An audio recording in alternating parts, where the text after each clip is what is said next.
Good morning, lovelies. So I am going to start doing my morning, I'm going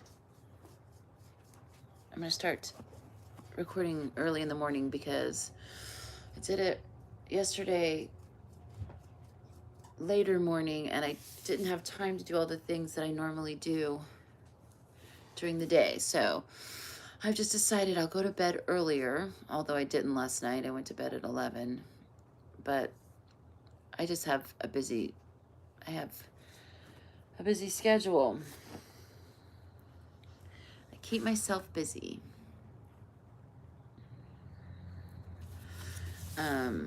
Yeah, I go see my mom. She's in a skilled nursing facility right now. I go see her in the morning and in the afternoons. Okay, so anyway, we're reading the philosophies of Carl Jung, Man and His Symbols. And I'm enjoying it. Oh, okay, back. I guess let's get started, huh?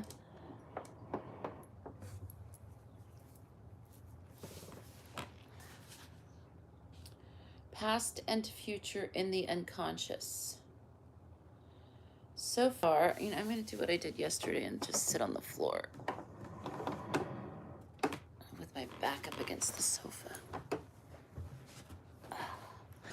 Better. Okay. So far, I have been sketching some of the principles on which I approached the problem of dreams. For when we want to investigate man's faculty to produce symbols, dreams prove to be the most basic and accessible material for this purpose. I have a dream journal. I try and write my dreams down.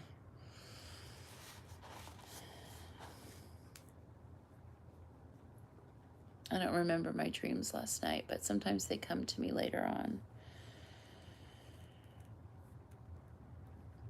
The two fundamental points in dealing with dreams are these. First, the dream should be treated as a fact, about which one must make no previous assumption except that it somehow makes sense. And second, the dream is a specific expression of the unconscious. One could scarcely put these principles more modestly.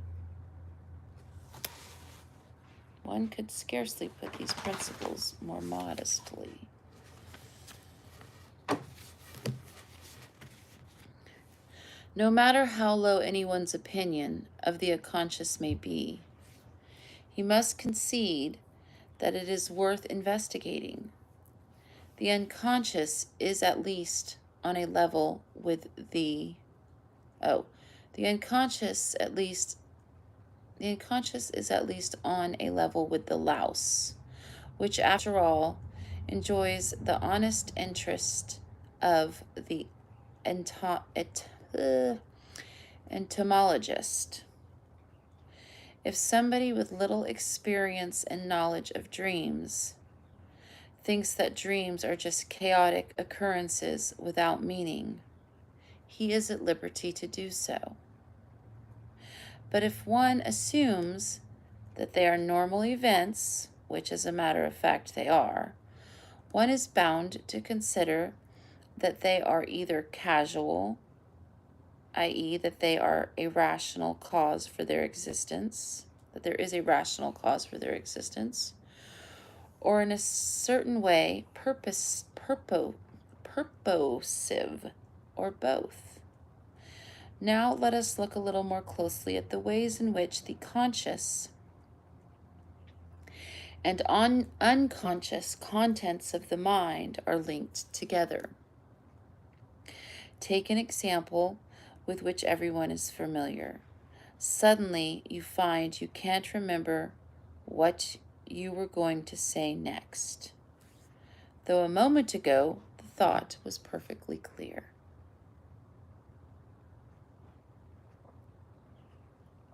Happens all the time.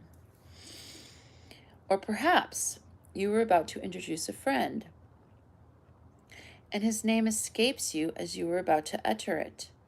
You say you can't remember. In fact, though, the thought has become unconscious, or at least momentarily separated from the consciousness.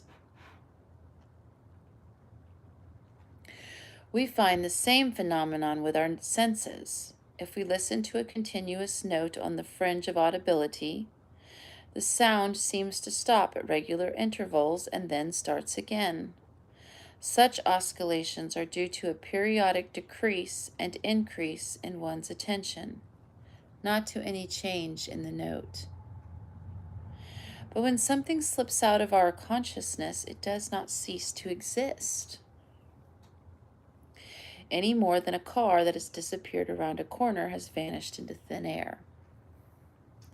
It simply is out of our sight. Just as we may later see the car again, so we come across thoughts that were temporarily lost to us. Thus, part of the unconscious consists of a multitude of temporarily obscured thoughts. I'm going to read that again. Thus, part of the unconscious consists of a multitude of temporarily obscured thoughts. Why are you chewing on shit? What is that?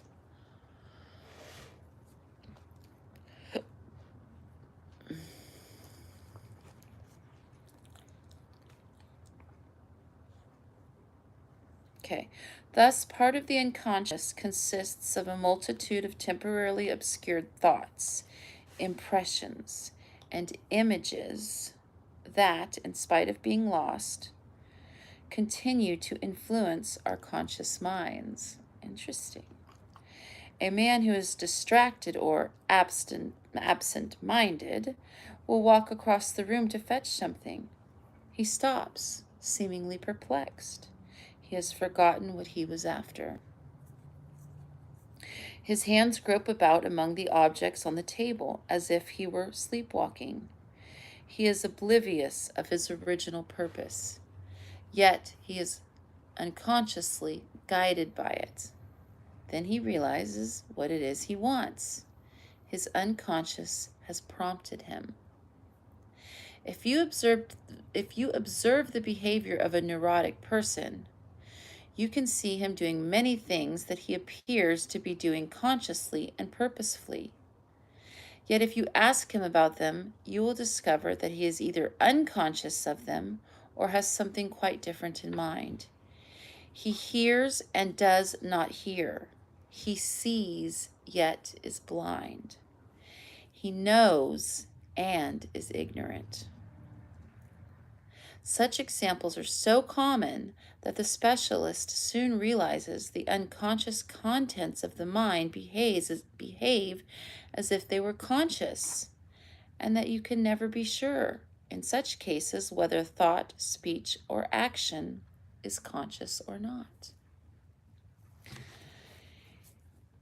It is the kind of behavior that makes so many physicians dismiss statements by hysterical patients as utter lies. Such persons certainly produce more untruths than most of us, but lie is scarcely the right word to use. In fact, their mental state causes an uncertainty of behavior because their consciousness is liable to unpredictable eclipse by an interference from the unconscious. I'm going to read that sentence again. In fact, their mental state causes an uncertainty of behavior because their consciousness is liable to unpredictable eclipse by an interference from the unconscious. Even their skin sensations may reveal similar fluctuations of awareness. At one moment, the hysterical person may feel a needle prick in the arm. At the next, it may pass unnoticed. If his attention can be focused on a certain point, the whole of his body can be completely anesthetized until the tension that causes this blackout. Fat boy, that's enough. Just stop. Go over there and do your weird twitching thing. Come on, you're acting neurotic. What am I to do with you?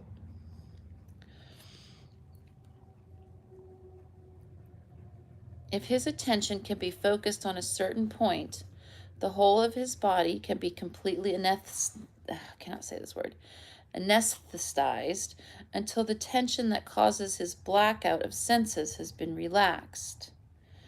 Sense perception is then immediately restored. All the time, however, he has been unconsciously aware of what was happening. The physician can see this process quite clearly when he hypnotizes such a patient. It is easy to demonstrate that the patient has been aware of every detail. The prick in the arm or the remark made during an eclipse of consciousness can be recalled as accurately as if there had been no anesthesia or forgetfulness.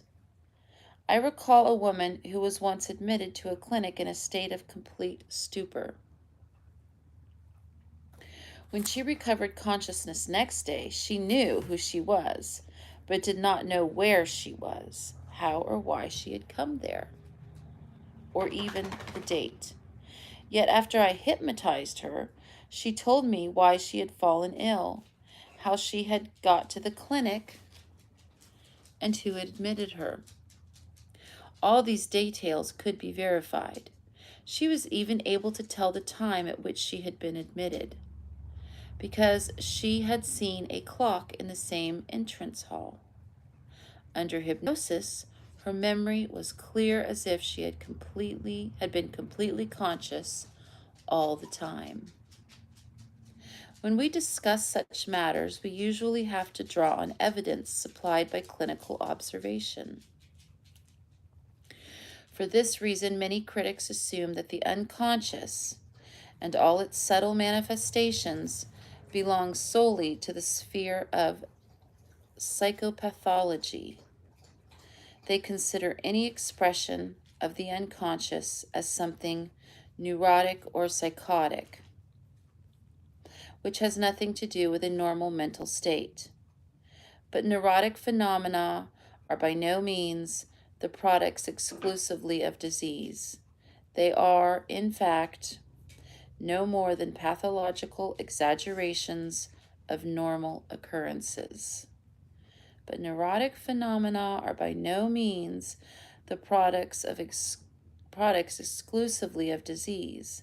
They are, in fact, no more than pathological exaggerations of normal occurrences. It is only because they are exaggerations that they are more obvious than their normal counterparts. Hysterical symptoms can be observed in all normal persons, but they are so slight that they usually pass unnoticed. Forgetting, for instance, is a normal process in which certain conscious ideas lose their specific energy because one's attention has been deflected. When interest turns elsewhere, it leaves in shadow the things with which one previously concerned, just as a searchlight lights upon a new area by leaving another in a darkness. This is unavoidable, for consciousness can keep only a few images in full clarity at one time, and even this clarity fluctuates. But the forgotten ideas have not ceased to exist. Although they cannot be reproduced at will, they are present in a subliminal state, just beyond the threshold of recall. from which they can rise again spontaneously at any time, often after many years of apparently total oblivion.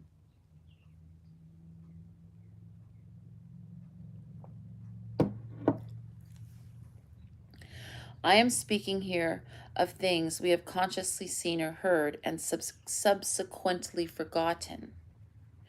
But we all see, hear, smell, and taste many things without noticing them at the time, either because our attention is deflected or because the stimulus to our senses is too slight to leave a conscious impression. The unconscious, however, has taken note of them, and such subliminal sense perceptions play a significant part in our everyday lives. The unconscious, however, has taken note of them, and, such subliminal sense perceptions play a significant part in our everyday lives. Without our realizing it, they influence the way in which we react to both events and people.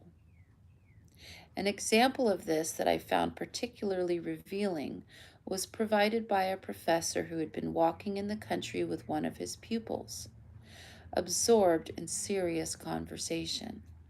Suddenly, he noticed that his thoughts were being interrupted by an unexpected flow of memories from his early childhood. He could not account for this distraction. Nothing in what had been said seemed to have any connection with these memories. On looking back, he saw that he'd been walking past a farm when the first of these childhood recollections had surged up in his mind. He suggested to his pupil that they should walk back to the point where the fantasies had begun. Once there, he noticed the smell of geese, and instantly he realized that it was the smell. Oh, this makes me sad. That it was the smell that had touched off the flow of memories. In his youth, he had lived on a farm where geese were kept, and their characteristic smell had left a lasting though forgotten impression. As he passed the farm on his walk, he had noticed the smell subliminally, and this unconscious perception had called back long forgotten experiences of his childhood. The perception was subliminal. Now imagine people who grew up with trauma. Life can be challenging. Okay. The perception was subliminal because the attention was engaged elsewhere, and the stimulus was not strong enough to deflect it and to reach consciousness directly. Yet it had brought up the forgotten, in quotations, memories. Such a cue, in quotations, or trigger, in quotation, effect can explain the onset of neurotic symptoms, as well as more benign memories when a sight, smell, or sound recalls a circumstance in the past. A girl, for instance, may be busy in her office, apparently in good health and spirits. A moment later, she develops a blinding headache and shows other signs of distress.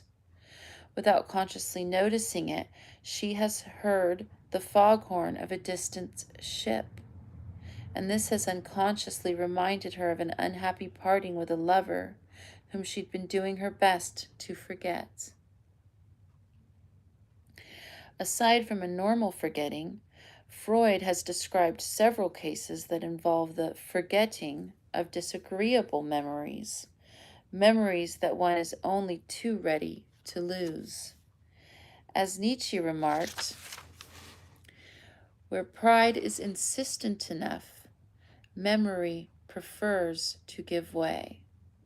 Thus, among the lost memories, we encounter not a few that owe their subliminal state and their incapacity to be voluntarily reproduced to their disagreeable and incompatible nature.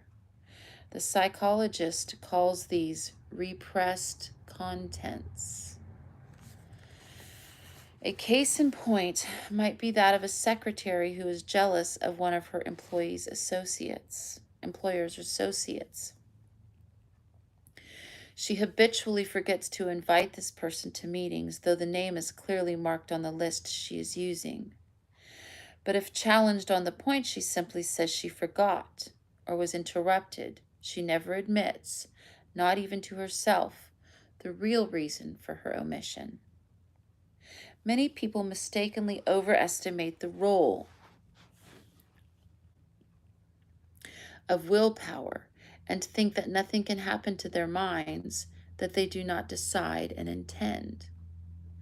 But one must learn to discriminate carefully between intentional and unintentional contents of the mind. The former are derived from the ego personality. The latter, however, arise from a source that is not identical with the ego, but is its other side. It is the other side that would have made the secretary forget the invitations. There are many reasons why we forget things that we have noticed or experienced, and there are just as many ways in which they may be recalled to mind. An interesting example is that of cryptomnesia, or concealed recollection. An author may be writing steadily to a preconceived plan, working out an argument or developing the line of a story when he suddenly runs off at a tangent. Perhaps a fresh idea has occurred to him, or a different image, or a whole new subplot. If you ask him what prompted the digression, he will not be able to tell you.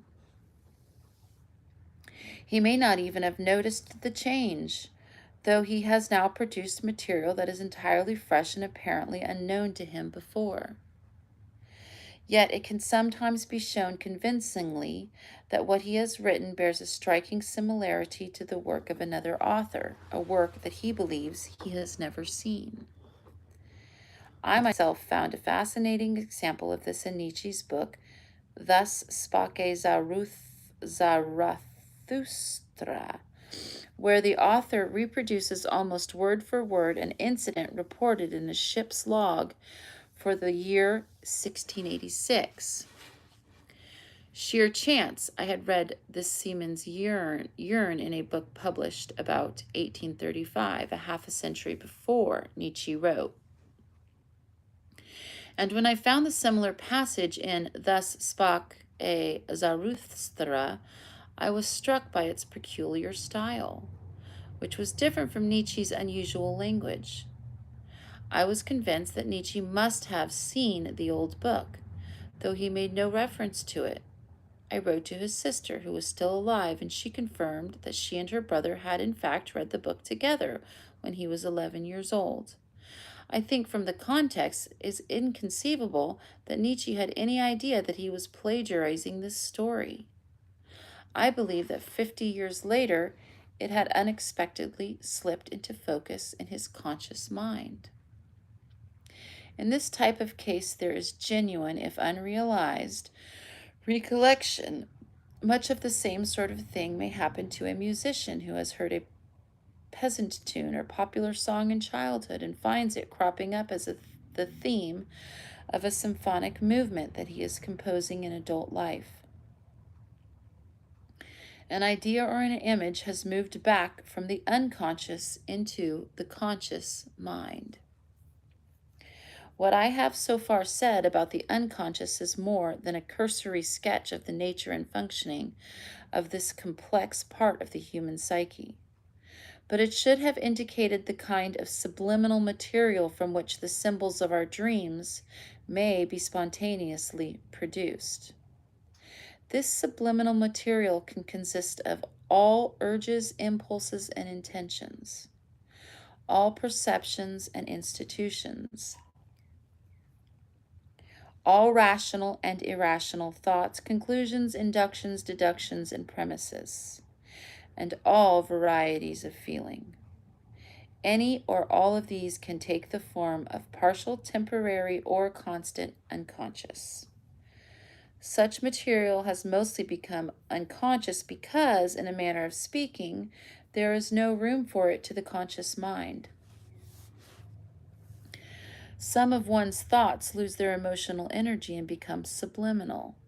That is to say, they no longer receive so much of our conscious attention, because they have to come to seem uninteresting or irrelevant, or because there is some reason why we wish to push them out of sight. It is in fact normal and necessary for us to forget in this fashion in order to make room for our conscious minds for new impressions and ideas. If this did not happen, everything we experienced would remain above the threshold of consciousness and our minds would become impossibly cluttered. This phenomenon is also widely recognized today that most people who know anything about psychology take it for granted. But just as conscious contents can vanish into unconscious, new contents, which have never yet been conscious, can arise from it. But just as conscious contents can vanish into the unconscious, new contents, which have never yet been conscious, can arise from it. One may have an inkling, for instance, that something is on the point of breaking into consciousness, that something is in the air, or that one smells a rat. The discovery that the unconscious is no merely depository of the past, but is also full of germs of future psychic situations and ideas, led me to my own approach to psychology. A great deal of controversial discussion has arisen around this point, but it is a fact that, in addition to memories from a long-distance conscious past, completely new thoughts and creative ideas can also present themselves from the unconscious, thoughts and ideas that have never been conscious before. They grow up from the dark depths of the mind like a lotus and form a most important part of the subliminal psyche. I just made myself a new necklace last night with a lotus on it. There's a quote that I like. I think it's by Buddha. No mud, no lotus. We find this in everyday life, where dilemmas are sometimes solved by the most surprising new propositions.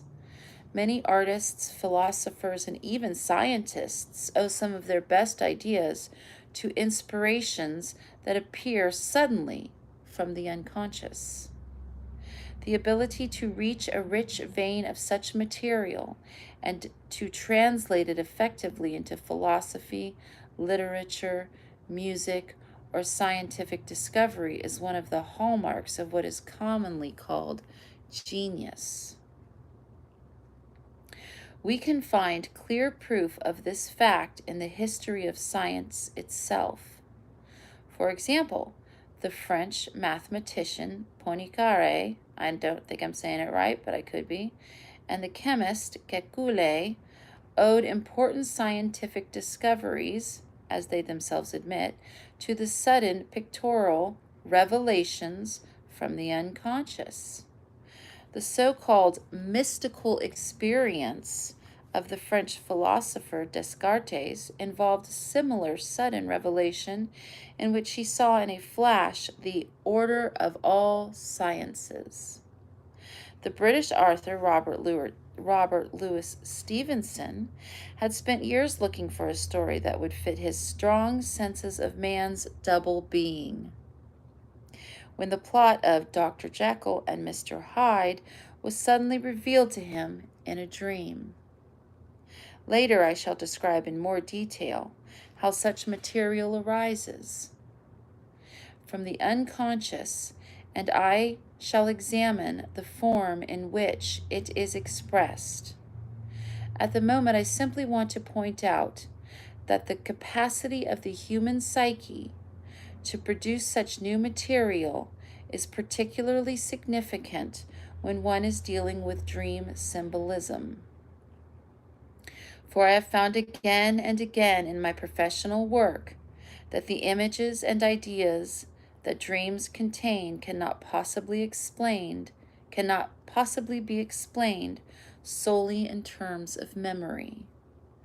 They express new thoughts that have never yet reached the threshold of consciousness. That's why dream journals are so important and fun. And then let's see here. He has a picture of the 19th century German chemist Kekule researching into the molecular structure of benzoline, a dream of a snake with its tail in its mouth. This is an age-old symbol. And they show a picture to the left, which I'll show in a minute. This is an age-old symbol left, a representation of it from a 3rd century BC Greek manuscript. So this is interesting because I have another book. It's in storage right now, as most of my stuff is, called The Ultimate Journey. And it's about psychologists who give cancer patients who are dying LSD, and they observe them. And some of the trips that these patients have, they recall stories of mythology that they've never heard before, but their unconscious mind brings it up. And what's up, love bug? And their unconscious mind brings it up, and they've never read any of these myths, but they know them. It's wild. Oh, I'm reading a book about Carl Jung, Man and His Symbols. It could be boring to some people. I'm doing it mostly for myself. I lost my son 8 years ago through tragedy and blah, blah, blah. I kind of went insane for a minute over it, and I'm just trying to figure out some of this stuff. Let's see. And I shall examine, okay, so this is dreamed a snake with its tail in its mouth. This is an age-old symbol, a representation of it from the 3rd century BC Greek manuscript. He interpreted the dream to mean that the structure was a closed carbon ring, as on the page above, from his textbook, The Organic Chemistry. And then it's just like really small print, so I'm not even going to try to read it, but I'll show you the picture. Thank you. You too, love bug. So this was this is the snake in the mouth from